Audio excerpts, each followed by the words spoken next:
Yordania dikenal sebagai negara yang dipenuhi gurun pasir. Wajar memang karena lebih dari separuh wilayahnya merupakan gurun pasir. Termasuk wilayah yang akan tim Spotlight kunjungi kali ini, kawasan bernama Baki Awiyah atau Sawafi ini berjarak 150 km dari sang ibu kota Aman. Sejauh mata memandang, Anda hanya akan melihat hamparan gurun pasir di kanan dan kiri jalan. Namun ada satu hal yang menarik, di mana terdapat sebuah pohon yang begitu rindang di tengah ganasnya gurun pasir.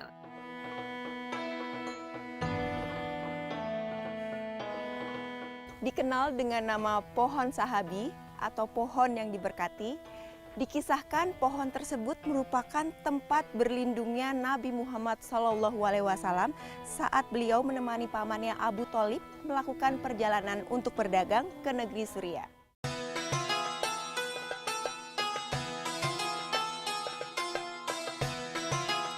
Pohon yang dikelilingi tembok batu bata ini merupakan pohon yang masih dijaga dan dilindungi oleh pemerintah Yordania.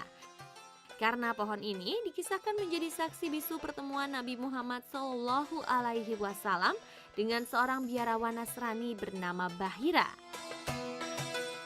Kisah tersebut bermula saat Nabi Muhammad kecil menyertai pamannya Abu Thalib berdagang ke negeri Suriah. Pada suatu hari, biarawan Bahira mendapat firasat akan bertemu sang nabi terakhir.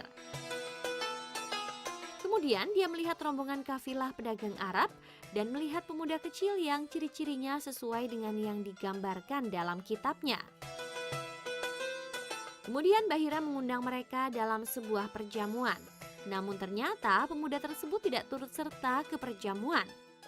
Bahira pun mendatangi Nabi Muhammad kecil yang sedang menjaga unta-unta di bawah pohonan rindang tersebut.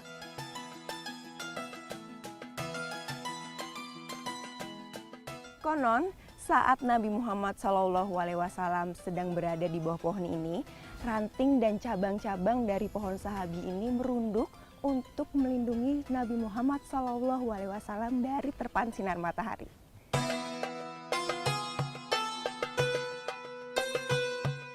Sungguh takjub melihat keajaiban pohon-pohon tersebut, Bahira pun mengajak pemuda tersebut mengikuti perjamuan. Namun Bahira lagi-lagi dibuat takjub karena sebuah awan kecil mengikuti pemuda tersebut kemanapun dia pergi. Akhirnya Bahira pun meyakinkan pamannya Abu Thalib bahwa pemuda ini akan menjadi nabi terakhir yang sesuai dalam kitabnya. Bahira meminta pamannya untuk segera kembali ke Mekah, karena dia yakin orang-orang Yahudi sedang mencari Nabi Muhammad SAW untuk membunuhnya. Pohon ini sendiri ditemukan oleh Pangeran Ghazi bin Muhammad dan otoritas pemerintahan Yordania ketika memeriksa arsip negara di Royal Archive. Mereka menemukan teks-teks kuno yang menyebutkan bahwa pohon sahabi berada di wilayah padang pasir di utara Yordania. Hingga kini pula pohon tersebut dijuluki The Living of Sahabi atau sahabat Nabi Muhammad SAW yang masih hidup.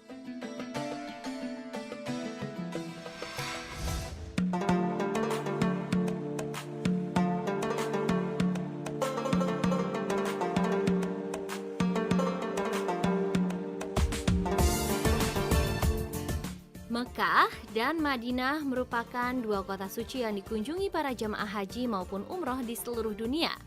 Selain memiliki keutamaan pahala yang berlipat ganda jika kita beribadah di dalam masjid-masjid yang berdiri di dua tanah haram tersebut secara berjamaah, melalui masjid-masjid itu pula kita diajak untuk menelusuri jejak Nabi Muhammad dalam mensyiarkan agama Islam. Salah satunya adalah Masjid Ijabah yang terletak di Jalan Malik Faisal atau di sebelah utara makam Janatul Baqi, tempat di mana para sahabat, istri dan anak-anak Rasulullah dimakamkan. Meski terlihat sederhana, masjid ini menjadi saksi betapa Nabi Muhammad SAW sangat mencintai umatnya. Ya, disinilah beliau menunaikan ibadah sholat dan memanjatkan 3 buah doa khusus untuk keselamatan umatnya. Satu dari beberapa tempat yang menjadi tujuan perziarahan jamaah haji dan umroh adalah Masjid Sab'ah. Secara harfiah, Masjid Sab'ah berarti masjid yang berjumlah 7 buah yaitu sekelompok masjid-masjid dengan ukuran kecil dan jumlahnya mencapai 7 buah. Selain digunakan untuk sholat, masjid ini juga dijadikan sebagai pos keamanan yang ditempati oleh ketujuh sahabat Nabi Muhammad SAW ketika terjadi perang Khandaq di bulan Syawal tahun 5 Hijriah di kota Madinah. Itulah mengapa Masjid Sab'ah ini disebut juga sebagai Masjid Khandaq.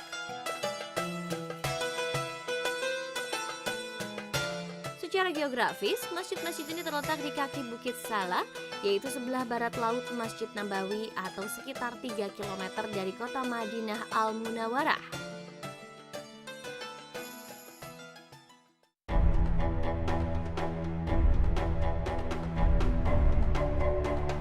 Perang Khandaq sendiri merupakan perang ketiga setelah Perang Badar dan Perang Uhud. Peristiwa bersejarah yang diikuti langsung oleh Rasul ini akhirnya dimenangkan oleh kaum muslimin berkat strategi perang yang diusulkan sahabat Nabi yang berasal dari Persia, Salman Al-Farisi, untuk membuat parit atau khandak. Dan untuk mengawasi benteng pertahanan atau parit tersebut, maka Rasulullah memerintahkan untuk membangun pos pengawasan yang sekaligus berfungsi sebagai tempat sholat.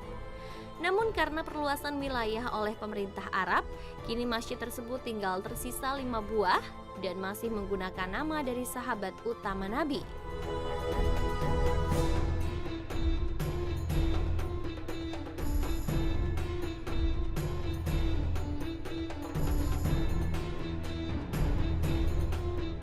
Lalu seperti apa kondisi masjid-masjid tersebut? Kami pun mencoba menelusuri satu demi satu masjid yang menjadi saksi terjadinya Perang Khandaq. Yang pertama adalah Masjid Abu Bakar.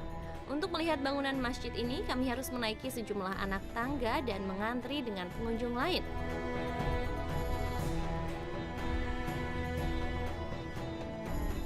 Tak jauh dari tangga Masjid Abu Bakar, kita bisa melihat Masjid Sahabat Nabi yang juga pencetus strategi perang parit, Salman Al-Farisi.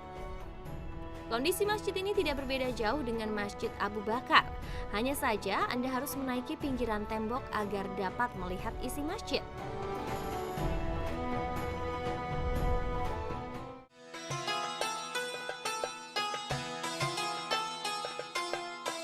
Selanjutnya kita harus berjalan beberapa meter untuk menuju ke Masjid Umar bin Khattab. Dan jika dilihat kondisi bagian dalam masjid ini memang sudah tidak layak lagi untuk dijadikan tempat ibadah.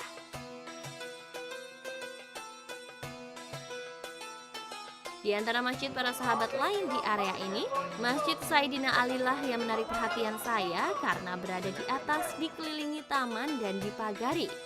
Tujuannya agar tidak disalahgunakan oleh kaum Syiah. Oleh karena itu kita hanya bisa melihat Masjid Sayyidina Ali dari kejauhan.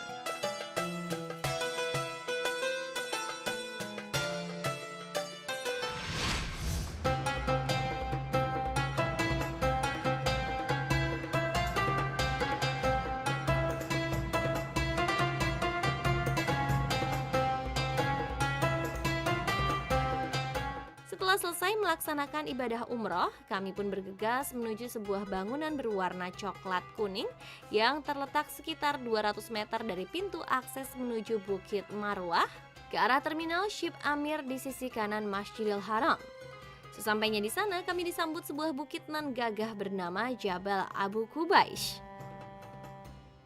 Ya, bangunan inilah yang konon adalah rumah kelahiran baginda Nabi Muhammad SAW.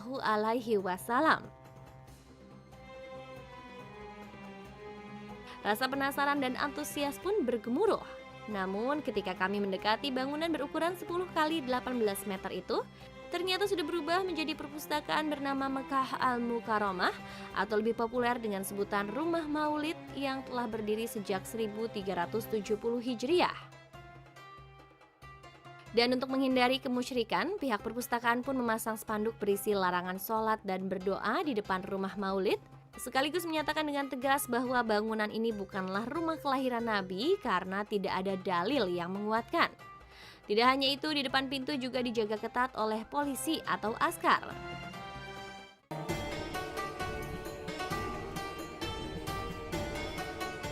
Nah pemirsa, lengkap sudah informasi mengenai beberapa masjid dan lokasi bersejarah yang menjadi saksi perjuangan Nabi Muhammad SAW. Semoga yang kami sampaikan tadi dapat menambah keimanan dan menjadikan Nabi Muhammad sebagai suri tauladan kita ya pemirsa.